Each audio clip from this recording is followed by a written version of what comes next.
મુસ્લિમ યુવા core committee દ્વારા નશાખોરી, અકસ્માતો અને ભુજની ટ્રાફિક સમસ્યા બાબતે રજૂઆત કરવામાં આવેલ. મુસ્લિમ યુવા કોર કમિટી સાથે ભુજ અને કચ્છ જિલ્લાના સામાજિક, રાજકીય અને જાગૃત જવાબદાર નાગરિકો દ્વારા કચ્છ જિલ્લા પશ્ચિમ કચ્છ એસપી સાહેબને લેખિતમાં આવેદનપત્ર આપી રજૂઆત કરવામાં આવી હતી. જે આવેદનપત્ર ડીવાયએસપી શ્રી કૃષ્ણન દ્વારા સંપૂર્ણ સહાનુભૂતિપૂર્વક સાંભળીને સ્વીકાર કર્યો હતો.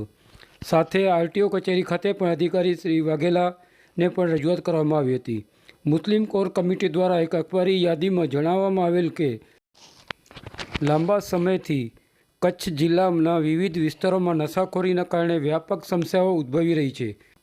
પરિવારો પાયમાલ થઈ રહ્યા છે અને કેટલાય પરિવારોના માળા વિખરાઈ ગયા છે. યુવાનો નશાની ગર્તામાં ધકેલાઈ રહ્યા છે અને પ્રતિબંધિત કહેવાય તેવા દેશી વિદેશી દારૂ, ડ્રગ્સ અને નશાની વિવિધ સિરપ અને મેડિસિન સહેલાઈથી યુવાનોને મળી રહે છે.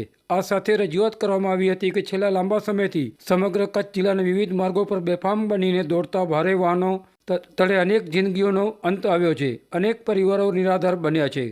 મૃતકોમાં વધુમાં વધુ સંખ્યા યુવાનોની છે અને વધુમાં વધુ અકસ્માતો કહેવાતી કંપનીઓના વાહનો દ્વારા બેફામ રીતે ડ્રાઇવિંગ કરી અને નિપજાવવામાં આવેલ છે. કેટલાક લોકો વિકલાંગ થયા છે, જ્યારે કેટલાક બનાવોમાં તો માનવ અંગોને રીતસર રોડ ઉપર વિવિધ સાધનો દ્વારા એકત્રિત કરવામાં આવ્યા છે. એટલું જ નહીં, આપણી સંવેદનશીલતા મરી પરવારી હોય તેમ આપણે આ બાબતે કોઈ જ અવાજ ઉપાડતા નથી અને જવાબદાર તંત્ર માત્ર પંચનામું અને પોસ્ટમોર્ટમ કરવા સિવાય કોઈ અસરકારક પગલાં ભરતું નથી. તે સ્પષ્ટ રીતે દેખાઈ આવે છે. માટે આજે આ બાબતે નવનિર્વાચિત મુસ્લિમ યુવા કોર કમિટીના કન્વીનર ઇકબાલભાઈ જત સાથે વિવિધ સામાજિક, રાજકીય આગેવાનો દ્વારા અસરકારક રજૂઆત કરવામાં આવી હતી અને આ બાબતે નાયબ પોલીસ અધિક્ષક શ્રી પશ્ચિમ કચ્છ કૃષ્ણન સાહેબ, આરટીઓ અધિકારી શ્રી વાઘેલા સહિતનાઓને રજૂઆત કરીને અને આગામી સમયમાં અસરકારક પગલાં ભરવા માટે રજૂઆત કરી હતી.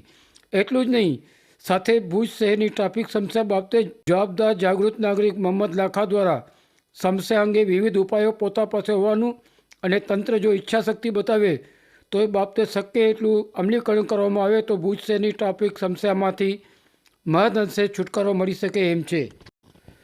સાથે ઉપસ્થિત સામાજિક આગેવાનો દ્વારા એવો પણ જણાવવામાં આવ્યું હતું કે જો આ સમસ્યા બાબતે આગામી સમયમાં તંત્ર ગંભીરતાથી નહીં લે તો સંગઠન સંસ્થાના જવાબદાર કાર્યકર્તાઓ દ્વારા આવા વાહનોને રોકવામાં આવશે અને તેમાં મુસાફરી કરતા પેસેન્જર કે માલવાહક વાહનો સ્થળ પર જ બ્રેકડાઉન કરાવવા તંત્રને વિનંતી કરવામાં આવશે. અન્યથા હવે કોઈ નિર્દોષ પ્રકારની બેદરકારીભરી ડ્રાઇવિંગનો ભોગ ન બને તે માટે જાગૃત નાગરિક તરીકે કાયદાની મર્યાદામાં રહીને અસરકારક કાર્યક્રમો આપવામાં આવશે, જે બાબતે તંત્રને 1 મહિનાની મુદત આપવામાં આવેલ છે.